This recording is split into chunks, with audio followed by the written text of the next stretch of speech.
दोस्तों इस वीडियो में बात करने वाले हम यस बैंक कंपनी के बारे में। यस बैंक स्टॉक के बारे में अगर देखा जाए तो यहाँ पर 13 रुपये 80 पैसे पर स्टॉक कारोबार कर रहा है और पिछले कई टाइम से इसी रेंज में स्टॉक कारोबार करते हुए देखने को मिल रहा है। तो क्या जिस प्रकार से स्टॉक अब ये अपनी पोजीशन जो है चेंज करेगा, मतलब जिस प्रकार से स्टॉक जो है 13 रुपये के आसपास स्टॉक कारोबार करते हुए देखने को मिल रहा है पिछले कई टाइम से। जैसे पहले 10 रुपये के आसपास करता था, 10 रुपये से स्टॉक आया 13 रुपये, 13-14 रुपये के आसपास। अब यहाँ से क्या शेयर 18-19 के आसपास जाके कंसोलिडेशन करना शुरू होगा, तो उसके बारे में डिस्कशन करेंगे। देखिए, अगर आप यहाँ पे 1 मंथ का डाटा देखोगे तो स्टॉक यहाँ पे आपको रिटर्न बहुत कम मिला है, कुछ नहीं मिला है। और 6 मंथ का अगर डाटा देखोगे तो एक अच्छा खासा यहाँ पे कंसोलिडेशन हुआ और 6 महीने में 10% का एक बढ़िया रिटर्न मिला। 1 ईयर का डाटा देखोगे तो यहाँ पे हमें किसी प्रकार का कोई रिटर्न नहीं मिला है। 1 ईयर में ओनली फॉर स्टॉक ने एक रेंज में यहाँ पे कारोबार किया है। 5 ईयर का डाटा देखोगे तो यहाँ से आपको देखने को मिला ऊपरी स्तर से गिरावट। एंड अगर यहाँ पर 1 ईयर का डाटा देखा जाए तो आपको देखने को मिलता है पहले गिरावट हुई थी, जिस प्रकार से यहाँ पर 10 रुपये के रेंज में कंसोलिडेशन कर रहा था उस प्रकार से यहाँ पर अगेन तेजी आई है और अभी यहाँ पर कंसोलिडेशन हुआ है।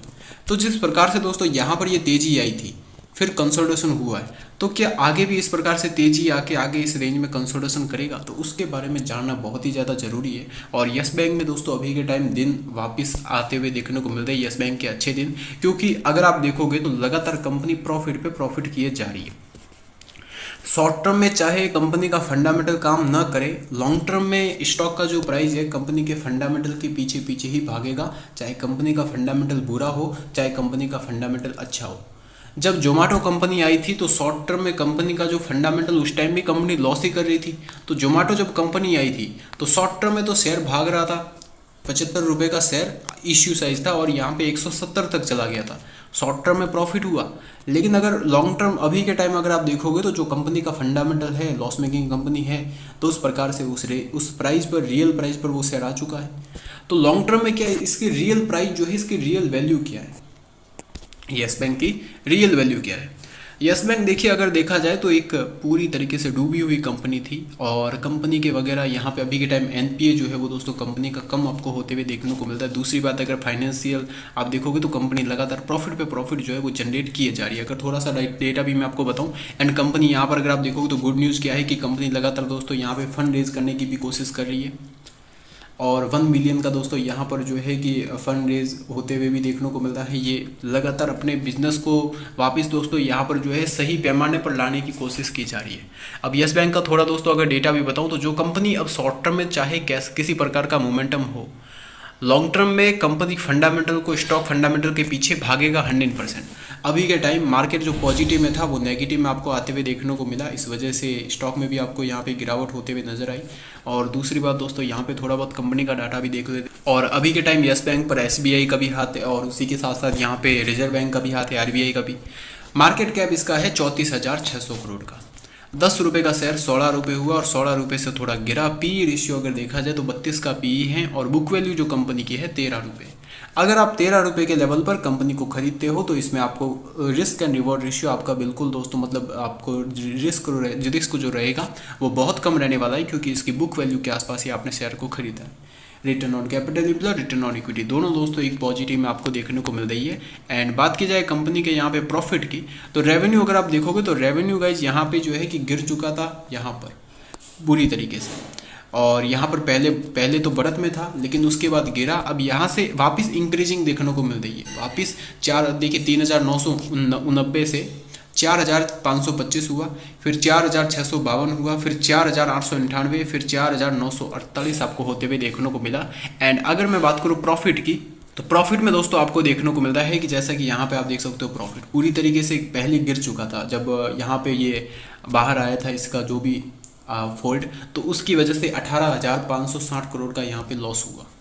उस टाइम बैंक दोस्तों पूरी तरीके से यहाँ पे जो है बर्बाद हो चुकी थी उस टाइम, जैसा कि यहाँ पर आपको देखने को मिला।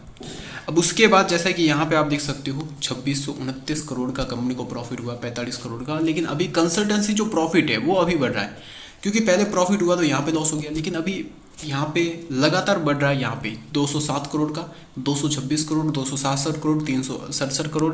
मार्च का भी यहाँ पे दोस्तों डाटा आ चुका है, ये अभी का मार्च का रिजल्ट आ चुका है। तो ऐसी स्थिति में लगातार प्रॉफिट बढ़ रहा है, तो ये आगे और बढ़ने की संभावना है। तो ये धीरे धीरे करके देखिए इसी प्रकार से अगर बढ़ता है तो शेयर फॉलो करेगा। ये अगर 400 करोड़ का प्रॉफिट हो जाता है 300 करोड़ अगर अगले रिजल्ट में, फिर 400 से 450 हो जाता है, फिर 450 से दोस्तों यहाँ पर जो है कि आगे और बढ़ गए, जिस प्रकार से यहाँ पे ग्रोथ हुई है उस प्रकार से आगे 500 करोड़ का हो जाता है, फिर दोस्तों 550 करोड़ का होता है, फिर 600 करोड़ का होता है। ऐसे ऐसे करके आने वाले 10 क्वार्टर में कंपनी अगर 1000 करोड़ तक भी प्रॉफिट कर लेती है तो मतलब एक अच्छी खासी रिकवरी हो जाएगी। खरीदने का मौका बहुत बड़ा यस बैंक में है। क्वार्टर ऑन क्वार्टर बेस पर एक अच्छी खासी यहाँ पे जो है पोजीशन बना सकते हैं खरीदने की अगर रिजल्ट अच्छा आता है तो। एंड बात की जाए दोस्तों बैलेंस शीट की, तो बैलेंस शीट में कंपनी के ऊपर कर्ज भी है, रिजल्ट भी कंपनी का ठीक ठाक है। एंड उसी के साथ साथ पहले यहाँ पर कर्ज ज़्यादा था, जिसे एनपीए दोस्तों कंपनी का यहाँ पे होता है, और एसएलपी कंपनी के ठीक ठाक आपको देखने को मिल रही है, जो एक अच्छी बात है। एंड यहाँ पर जो है शेयर होल्डिंग पैटर्न में आप देख सकते हो प्रमोटर की ओनरशिप नहीं है, ये जो फ्रॉड हुआ था उसके बाद यहाँ पर जो सब हट चुका है।